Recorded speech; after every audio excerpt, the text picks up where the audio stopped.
This is just going to be a quick video. A lot of people in the First Amendment auditing community like to ask the officer, what's your RAS? What's your reasonable articulable suspicion? And two quick points to make on that. Probably not really quick because I tend to ramble. But the first point is what reasonable articulable suspicion is a shorthand for Terry v. Ohio. Terry v. Ohio, the police officer must be able to point to specific and articulable facts which, when taken together with rational inferences from those facts, reasonably warrant that intrusion. This is the language from Terry that gets shortened down to reasonable articulable suspicion. Now you have to remember that reasonable articulable suspicion, while it is very shorthand, it by itself it's meaningless. Reasonable articulable suspicion. That means that he has to have reasonable suspicion that he could articulate. Oh, I'm suspicious of you. Is it reasonable? Well, maybe. I mean, that would be up to the trier of fact.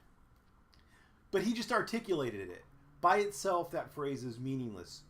It is a shorthand way of saying that there has to be specific and articulable facts. They have to be objective facts that, taken into consideration, all those things taken into consideration, would lead a reasonable person to find that there was justification.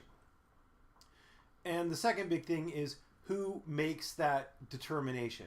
It is the judge. The judge makes the determination. It is not, you get stopped on the street, you can ask the officer what his reasonable suspicion is, or if you want to throw articulable in there because you like to say hard words, that's fine too. He doesn't have to tell you though. He has to be able to convince a judge that the stop was reasonable, and there has to be some objective fact that goes along with it.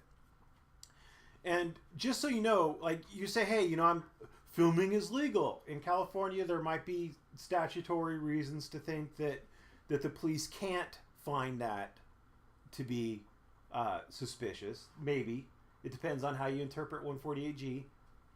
I'm not there on this one.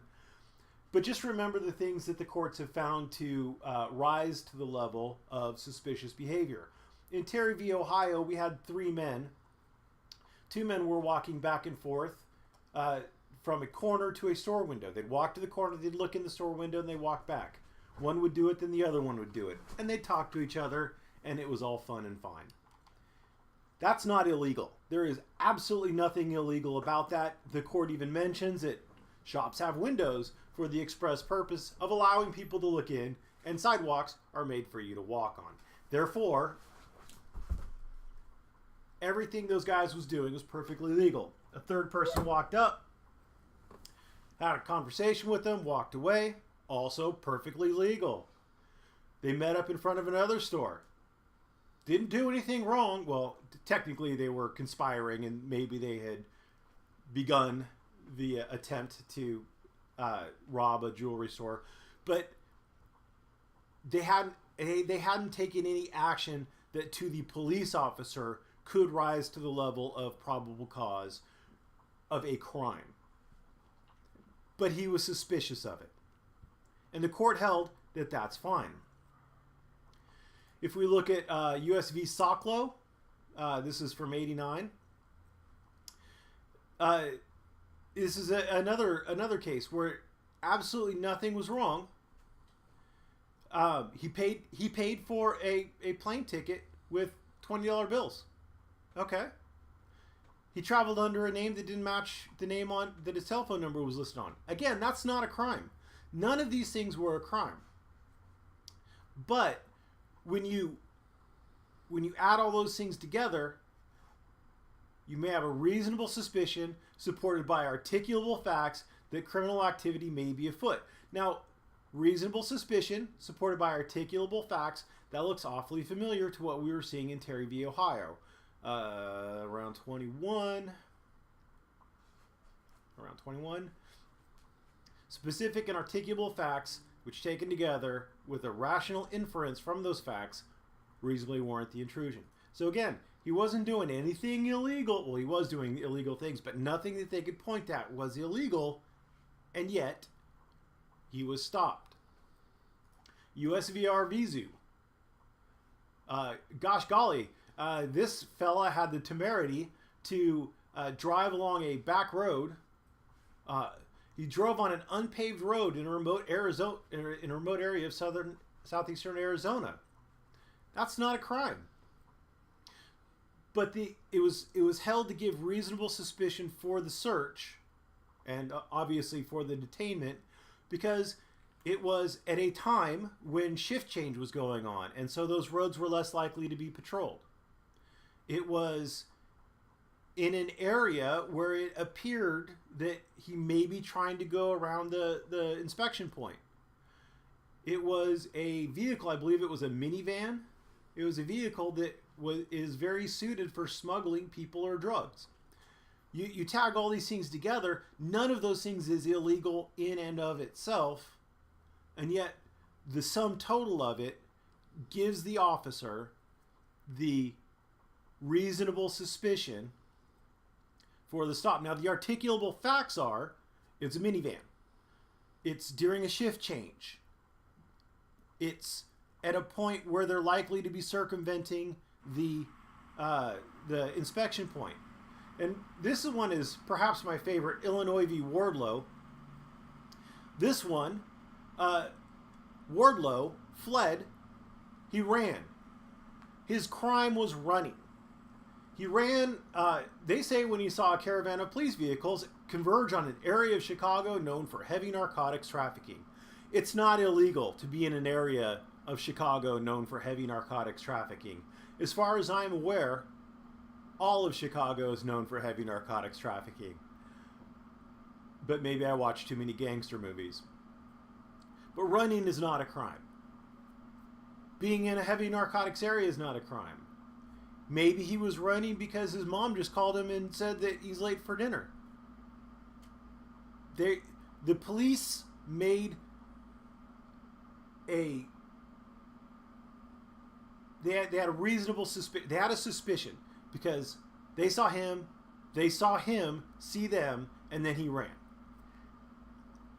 The articulable facts are he's in an area of Chicago known for heavy drugs, and he ran when he saw police. Those are articulable facts. They're objective facts. They don't change based on circumstances. They don't change based on the hunch. But from those objective facts, you could reasonably draw the conclusion that crime is afoot. They don't have to say what crime. I mean, they're going to guess drugs, right? But they patted him down and they find a gun. I don't know if they found drugs. Apparently they just discovered a gun. So, anyway, the whole point of this is, I fully support First Amendment audits. I fully support filming from traditional public forums, from the public sidewalk, from the public places. Film government officials. I strongly support it. I encourage it. However, just remember,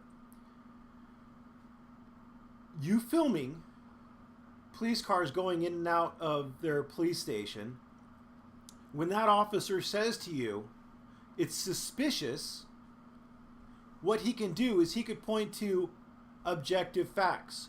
You're filming police cars going in and out. That's an objective fact. He can articulate a reasonable suspicion that crime is afoot. He could even tell you maybe you're doing some sort of surveillance to try to figure out where police officers live, to maybe threaten their families. Maybe you know somebody in jail. They don't know. So they do have reasonable suspicion to detain you. Whether they have reasonable suspicion to search you for firearms, maybe. I definitely don't recommend carrying a firearm with you if you're not legally authorized to carry a firearm. And I don't recommend you carrying a firearm into a place where you're not allowed to carry a firearm. But if you, a lot of you want to argue with the police, and that's fine. It's your First Amendment right to do so, and I strongly support your First Amendment rights. But I just want to point out that you're barking up the wrong tree. They don't have to prove anything to you. You're not the finder of fact. If they had to prove to the criminal that he was being a criminal, no criminal would ever agree. Well, I didn't murder him. Well, yeah, you did. You have the knife in your hand. Well, I didn't murder him. You have the blood on you. Well, I didn't murder him. We saw you do it. Well, I didn't murder him. I don't believe you. Well, you're never going to win that argument. It is the finder of fact. It is the judge that has to be convinced. In fact, let's see here. I will find you specific language. The scheme of the Fourth Amendment becomes meaningful only when it is assured that, at some point, the conduct of those charged with enforcing the laws can be subjected to the more detached, neutral scrutiny of, oh, that doesn't say the suspect. It says of a judge who must evaluate the reasonableness of a particular search or seizure in light of the particular circumstances. And in making that assessment, it's imperative the facts be judged against an objective standard. Would the facts available to the officer at the moment of seizure or the search warrant a man of reasonable caution in the belief that the action taken was appropriate? This is just articulating the point that I've been making. The judge determines whether there was reasonable suspicion. The police don't have to prove it to you. The police are going to have all the time between the time that they stop you and the time that you go to court to figure out a good argument for having reasonable suspicion. Again, you can argue it. It's your First Amendment right. Have fun, but you're obviously not going to influence them. You're not going to change their minds.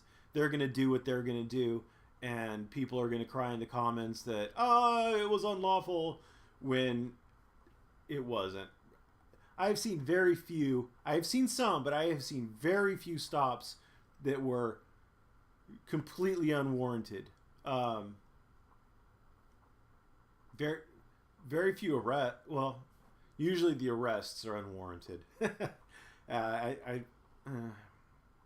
Anywho, I'm rambling at this point, so I'm gonna stop it here. Just remember, before you make any arguments about what is or isn't legal, or what cops have to do, or what the standards for reasonable suspicion are, just try reading some of the cases. Talk to a lawyer. Lawyers are pretty smart, and there's a reason they go to law school and have to take a bar, have to pass a test in order to practice. That shows that they're minimally competent to actually tell you what the law is. So, by the way, this was not legal advice. This was just for fun. So good luck out there. Record away, and if you're going to argue with the cops, just remember you're not going to win any legal battles standing there on the street.